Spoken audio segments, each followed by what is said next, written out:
بسم اللہ الرحمن الرحیم بسم اللہ الرحمن الرحیم والصلاة والسلام علی اشرف الانبیاء والمرسلین وعلی آلہ وصحبہ وامتہ اجمعین اما بعد۔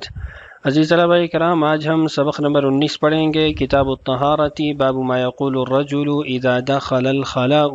آدمی جب بیت الخلاء میں داخل ہو تو کیا پڑھے، یہ آج کے ہمارے اس سبق کا عنوان ہے۔ سبق کے موضوعات آپ کے سامنے اسکرین پر موجود ہیں۔ سب سے پہلے آپ کے سامنے متن حدیث و معنی ترجمہ رکھا جائے گا، دوسرے نمبر پہ آپ کے سامنے کلمات کی وضاحت ہوگی، اور پھر اس کے بعد انشاءاللہ ہم آپ کے سامنے تشریح و فوائد حدیث سے مستنبط ہونے والے رکھیں گے، اور چوتھے نمبر پہ حدیث کی تخریج ہوگی، اور پانچویں نمبر پہ روات حدیث کا تعارف، اور آخر میں خلاصہ جات اور سوالات آپ کے سامنے ہوں گے۔ گزشتہ سبق کا خلاصہ آپ کے سامنے اسکرین پر موجود ہے، آپ اس کو ملاحظہ کر لیں۔ آج کا جو ہمارا سبق ہے اس کا متن آپ کے سامنے موجود ہے، باب ما يقول الرجل اذا دخل الخلاء۔ وبه قال حدثنا مسدد بن مسرهد قال حدثنا حماد بن زيد وعبد الوارث عن عبد العزيز بن صهيب عن انس بن مالك رضي الله عنه قال كان رسول الله صلى الله عليه وسلم اذا دخل الخلاء قال عن حماد قال اللهم إني أعوذ بك، وقال عن عبد الوارث قال اعوذ باللہ من الخبث والخبائث۔ انس بن مالک رضی اللہ عنہ سے روایت ہے کہ رسول اکرم صلی اللہ علیہ وسلم جب بیت الخلاء میں داخل ہوتے تو آپ فرماتے، حماد کی روایت میں ہے اللہم انی اعوذ بک، اور عبد الوارث کی روایت میں اعوذ باللہ۔ آگے کلمات وہی ہیں، من الخبث والخبائث، کہ رسول اکرم صلی اللہ علیہ وسلم جب بیت الخلاء میں داخل ہونے لگتے تو یہ کلمات پڑھتے کہ میں اللہ کی پناہ مانگتا ہوں شیطان جنوں سے اور شیطان جنیوں سے، یعنی نر اور مادہ دونوں قسم کے جو شیاطین جنات ہیں ان سے میں پناہ مانگتا ہوں۔ جو کلمات کا اختلاف ہے انشاءاللہ آگے ایک سلائیڈ میں آپ کے سامنے رکھنے لگا ہوں۔ اگلی روایت دیکھیے، وبه قال حدثنا الحسن بن عمرو يعني السدوسي قال اخبرنا وكيع عن شعبة عن عبد العزيز هو ابن صهيب عن انس بهذا الحديث قال اللهم اني اعوذ بك، وقال شعبة مرة اعوذ بالله۔ اس سند سے یہ بات واضح کرنے کی کوشش کی جا رہی ہے کہ شعبۃ بن الحجاج رحمہ اللہ نے عبد العزیز ابن صہیب سے جو روایت نقل کی ہے اس میں ایک مرتبہ روایت کرتے ہوئے انہوں نے کہا کہ اللہ کے نبی صلی اللہ علیہ وسلم نے اللہم انی اعوذ بک کے کلمات استعمال فرمائے، اور دوسری مرتبہ روایت کرتے ہوئے شعبہ نے کہا اعوذ باللہ کے کلمات استعمال فرمائے۔ اور اسی طرح یہاں پہ چند نسخوں کے اندر ایک اور عبارت بھی موجود ہے، وقال وہیب عن عبد العزیز فلیتعوذ باللہ۔ عبد العزیز کے ایک اور شاگرد وہیب نے کہا کہ رسول اکرم صلی اللہ علیہ وسلم نے فرمایا کہ جب تم میں سے کوئی بیت الخلاء میں داخل ہونے لگے تو وہ اللہ کی پناہ مانگے، یعنی انہوں نے اس کو قولی روایت بنا دیا ہے۔ حدیث نمبر 6 دیکھیے، وبه قال حدثنا عمرو بن مرزوق قال اخبرنا شعبة عن قتادة عن النضر بن انس عن زید بن ارقم رضی اللہ عنہ عن رسول اللہ صلی اللہ علیہ وسلم انه قال ان هذه الحشوش محتضرة فاذا احدكم الخلاء فليقل اعوذ بالله من الخبث والخبائث۔ حضرت زید بن ارقم رضی اللہ عنہ رسول اکرم صلی اللہ علیہ وسلم سے نقل فرماتے ہیں کہ آپ نے فرمایا کہ یہ جو بیت الخلاء ہے یا پیشاب پخانہ کرنے کی جگہ ہیں، یہاں پر شیاطین جنات حاضر ہوتے ہیں۔ جب تم میں سے کوئی بیت الخلاء آنے لگے تو اس کو کہنا چاہیے کہ میں اللہ کی پناہ مانگتا ہوں خبیث جنات سے اور خبیث جنیوں سے، یعنی شیطان جنات اور شیطان جنیوں سے۔ یہ آج کے ہمارے سبق کا متن تھا۔ اب اس متن کے اندر مختلف کلمات کے ساتھ ایک دعا منقول ہوئی ہے، آپ کے سامنے ایک ہی سلائیڈ کے اندر اس کی وضاحت کر دیتا ہوں۔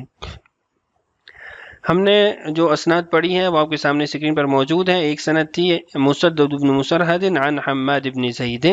عن عبد العزیز بن صہیب عن انس بن مالک، جبکہ دوسری سند ہے عن مسدد بن مسرہد عن عبد الوارث عن عبد العزیز بن صہیب عن انس بن مالک۔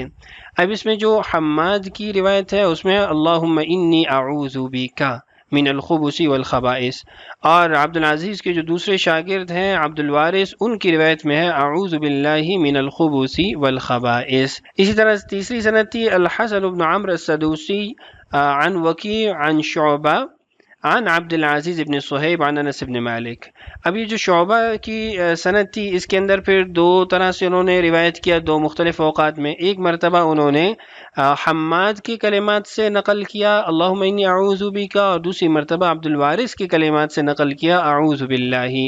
اسی کو جب وہیب نقل کرتے ہیں الحسن بن عمرو السدوسی عن وکیع عن وہیب عن عبد العزیز بن صہیب عن انس بن مالک، تو وہ یہ کہتے ہیں کہ فلیتعوذ باللہ، کہ اللہ کی پناہ وہ مانگے، یعنی قولی روایت انہوں نے بنا دیا۔ نمایاں نقطہ کے اندر وضاحت میں نے کر دیا، میں یہاں اس کا اختصار کر دیتا ہوں۔ اصل میں عبد العزیز بن صہیب کے 4 شاگرد ان سے یہ روایت نقل کرتے ہیں، حماد بن زید، عبد الوارث، شعبہ اور وہیب۔ حماد بن زید نے کہا اللہم انی اعوذ بک من الخبث والخبائث، جبکہ عبد الوارث نے کہا اعوذ باللہ من الخبث والخبائث۔ شعبہ نے ایک مرتبہ حماد کی طرح اور دوسری مرتبہ جو نقل کیا وہ عبد الوارث کی طرح نقل کیا، جبکہ وہیب جو ہے وہ ان سب سے ہٹ کے نقل کرتے ہیں کہ بقیہ نے تو رسول اکرم صلی اللہ علیہ وسلم کے فعل کو بیان فرمایا، فعلی سنت کو واضح کیا، جبکہ وہیب نے اس کو قولی بنا دیا کہ اللہ کے نبی نے فرمایا کہ اس آدمی کو اللہ کی پناہ مانگنی چاہیے۔ اسی طرح جو ہماری روایت نمبر 6 تھی، اس کے اندر دیکھیے تو وہ چونکہ سند اس سے کافی مختلف ہے، عامر بن مرزوق ہیں، وہ شعبہ سے نقل کرتے ہیں، شعبہ قتادہ سے، قتادہ نضر بن انس سے، نضر بن انس زید بن ارقم سے۔ اس کے اندر اعوذ باللہ من الخبث والخبائث کے الفاظ ہیں، یعنی جو عبد الوارث نے اپنے استاذ عبد العزیز سے نقل کیے وہی الفاظ یہاں پر قتادہ نے نضر بن انس سے نقل کیے ہیں۔ بہرحال مجھے امید ہے کہ جو متن کے اندر مختلف اسناد آ رہی تھیں وہ اس سلائیڈ کی وجہ سے آپ کے سامنے واضح ہو چکی ہوں گے۔ کلمات کی وضاحت دیکھیے، اختصاراً نقل کرتا ہوں۔ خبث خبیث ان کی جمع ہے، اس کا معنی نر شیاطین ہے، یعنی خبیث جنات، اور یہ اس وقت ہے جب آپ اس کو باقی ضمہ کے ساتھ پڑھیں گے، اور یہی مشہور تفسیر ہے۔ بعض نے خبث بھی پڑھا ہے، یعنی بسکون الباء، تو بسکون الباء پھر اس کا مطلب ہوگا گناہ، برے افعال، ہر طرح کی برائی، وہ ہر مکروہ عمل وہ اس کے اندر پھر شامل ہو جائے گا، یعنی معنی کے اندر وہ عمومیت آ جائے گی۔ الخبائث یہ جمع خبیثۃ ہے، مادہ شیاطین اس سے مراد ہیں مشہور تفسیر کے مطابق، اور اگر دوسرا معنی اس کا لیا جائے بری اور ناپاک عادات یا کام، یا ہر قسم کی ناپاکی اس کے اندر شامل ہو جائے گی۔ اس کے بعد اگلا الحشوش ہے۔ الحشوش جو ہے یہ جمع حشن ہے، بیت الخلاء یا قدیم زمانہ میں نجاست کی جگہوں کے لیے اس کو استعمال کیا جاتا تھا۔ اصل میں یہ گھنے باغات کے لیے استعمال ہوتا ہے، چونکہ جہاں بہت زیادہ درخت ہوں تو وہاں پردہ ستر حاصل ہو جاتا ہے، تو اس کے لیے یہ اصل میں استعمال ہوتا تھا، پھر بعد میں بیت الخلاء وغیرہ کے لیے بھی اس کو استعمال کیا جانے لگا۔ محتضرۃ، محتضرۃ یہ مفعول کا صیغہ ہے، احتضر یحتضر سے، باب افتعال سے، اور یہاں اس سے مراد یہ ہے کہ وہ جگہیں جہاں شیاطین موجود ہوں یا حاضر ہوں۔ کلمات کی وضاحت آپ کے سامنے آ گئی۔ ایک اضافی نقطہ یہاں ذکر کر دوں کہ من الخبث کے جو کلمات ہیں، خطابی رحمہ اللہ نے معالم السنن میں اس کو غلط قرار دیا ہے، لیکن دیگر ائمہ نے جس میں ابن العربی بھی ہیں انہوں نے علامہ خطابی کو غلط قرار دیا کہ خبث اور خبث دونوں احتمالات موجود ہیں، کسی ایک کو غلط نہیں قرار دیا جا سکتا۔ کلمات کی وضاحت کے بعد تشریح و فوائد آپ کے سامنے موجود ہیں۔ پہلا نقطہ یہ ہے کہ اذکار میں دینی احتیاط، بیت الخلاء میں جانے سے پہلے مخصوص دعا پڑھنا یہ ظاہر کرتا ہے کہ اسلام ہر حالت میں ذکر الہی کو شامل رکھتا ہے، مگر ناپاک جگہوں میں ذکر کو مختصر اور دل میں رکھنے کی تعلیم دیتا ہے۔ یہاں یہ بھی واضح کر دوں کہ یہ جو ہم نے یہاں پڑھا ہے کہ رسول اکرم صلی اللہ علیہ وسلم جب بیت الخلاء میں داخل ہوتے، کیا رسول اللہ صلی اللہ علیہ وسلم اذا دخل الخلاء، اذا دخل الخلاء کا مطلب یہ ہے کہ اذا اراد ان يدخل الخلاء، کہ جب آپ بیت الخلاء میں داخل ہونے کے قریب ہوتے یا داخل ہونا چاہتے تو اس سے پہلے آپ یہ پڑھ لیتے تھے۔ بیت الخلاء کے اندر جا کے پھر زبان سے ان کلمات کو نہیں پڑھا جائے گا، پھر دل سے ان کو ادا کیا جائے گا۔ جنات کے وجود کا اس بات ثابت ہوتا ہے کہ جنات موجود بھی ہیں، اور خاص طور پہ جو نجاست کی جگہ ہیں وہاں پہ شیاطین جنات موجود ہوتی ہیں، اور ان کے ضرر کے امکان پر بھی یہ واضح دلیل موجود ہے کہ شیاطین انسان کو یا جنات انسان کو نقصان پہنچا سکتے ہیں۔ اسی طرح نر و مادہ جنات کا فرق ہے، یعنی ان میں بھی دونوں صنف پائی جاتی ہیں۔ اور یہاں پہ ایک اور مفہوم یا فائدہ یہ حاصل ہوا کہ مخلوق سے ماوراء خطرات سے بچاؤ، کہ انسان ظاہری چیزوں سے بچنے کے لیے تو ظاہری اسباب کو استعمال کر سکتا ہے، لیکن جو بیماریاں ہیں یا جسمانی گندگیاں ہیں یا غیر مرئی مخلوقات ہیں، ان کے ضرر سے تحفظ وہ دعاؤں کے ذریعے ہو سکتا ہے۔ اسی طرح رسول اکرم صلی اللہ علیہ وسلم نے عملی طور پہ اپنے صحابہ کو دعاؤں کی تعلیم دی ہے، اور آپ نے جو اختلاف دیکھا، اللہم انی اعوذ بک، اعوذ باللہ فلیتعوذ، اور دیگر جو اختلافات تھے، ایک ہی استاد سے مختلف شاگرد بھی نقل کر رہے ہیں اور مختلف جو ہے وہ متون نقل ہو رہے ہیں، تو یہ ان کی امانت داری ہے کہ انہوں نے جن الفاظ سے سنا انہی الفاظ سے آگے نقل کر دیا، اس میں نہیں پڑے کہ دوسرے نے کیا سن کے کیا نقل کیا۔ صفائی کی اور پاکیزگی کی اہمیت یہاں پہ معلوم ہوتی ہے کہ بیت الخلاء چونکہ ناپاک جگہ ہے، وہاں شیاطین کا امکان زیادہ ہوتا ہے، اس لیے صفائی اور پاکیزگی اختیار کرنا سنت اور صحت دونوں کے لیے ضروری ہے۔ حدیث کی تخریج آپ کے سامنے موجود ہے۔ حدیث اول کی سند کو صحیح قرار دیا شعیب الارناؤوط نے، اور اس کے بعد کس کس کتاب کے اندر یہ روایت موجود ہے وہ بھی آپ کے سامنے اسکرین پر موجود ہے، وقت کی قلت کے باعث میں اس کو نہیں پڑھتا۔ حدیث ثانی کی تخریج بھی آپ کے سامنے موجود ہے، اس کی سند کو بھی صحیح قرار دیا گیا ہے، اور نیچے کچھ مزید کلام بھی موجود ہے، امام بخاری نے، ترمذی نے، مسند احمد میں، صحیح ابن حبان میں موجود ہے، وہ بھی آپ اس کو ملاحظہ کر سکتے ہیں۔ حدیث ثالث کی تخریج بھی آپ کے سامنے اسکرین پر موجود ہے، شعیب الارناؤوط نے اس کی سند کو بھی صحیح قرار دیا ہے۔ اس حدیث کے بارے میں امام ترمذی رحمہ اللہ نے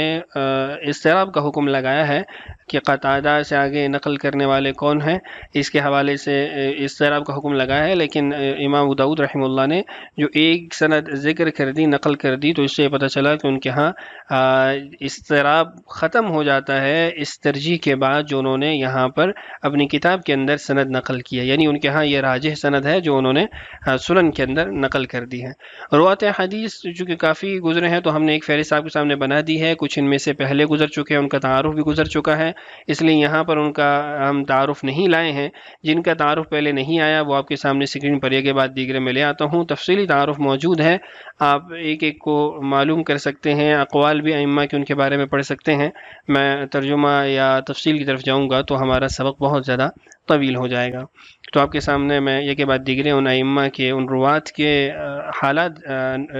رکھ رہا ہوں جو ہماری ان اسناد کے اندر موجود ہیں۔ یہ تھے وہ روات جو ہماری اسناد میں موجود تھے۔ سبق کا خلاصہ آپ کے سامنے اسکرین پر موجود ہے، آپ اس کو نوٹ کر سکتے ہیں، اور سبق کے جو سوالات ہیں وہ بھی آپ کے سامنے اسکرین پر موجود ہیں کہ حدیث میں الخبث اور الخبائث سے کیا مراد ہے، دونوں میں لغوی و اصطلاحی فرق کیا ہے، الخبث بسکون الباء اور بضم الباء دونوں کو واضح کریں، اور دوسرا رسول اکرم صلی اللہ علیہ وسلم کے بیت الخلاء میں جانے سے پہلے کی دعا پڑھنے کا حکم کن عملی اور روحانی پہلوؤں پر اور فوائد پر مشتمل ہے، اس کو نقل کریں۔ درس میں آپ کے سامنے یہ چیز رکھ دی گئی ہے۔ اگلے سبق میں انشاءاللہ ہم باب کراہیت استقبال القبلۃ عند الحاجہ کو پڑھیں گے۔ اللہ تعالی ہم سب کا حامی و ناصر ہو، ہمیں سنت کے مطابق زندگی گزارنے کی توفیق عطا فرمائے۔ وصلی اللہ تعالی علی نبینا محمد وعلی آلہ وصحبہ اجمعین۔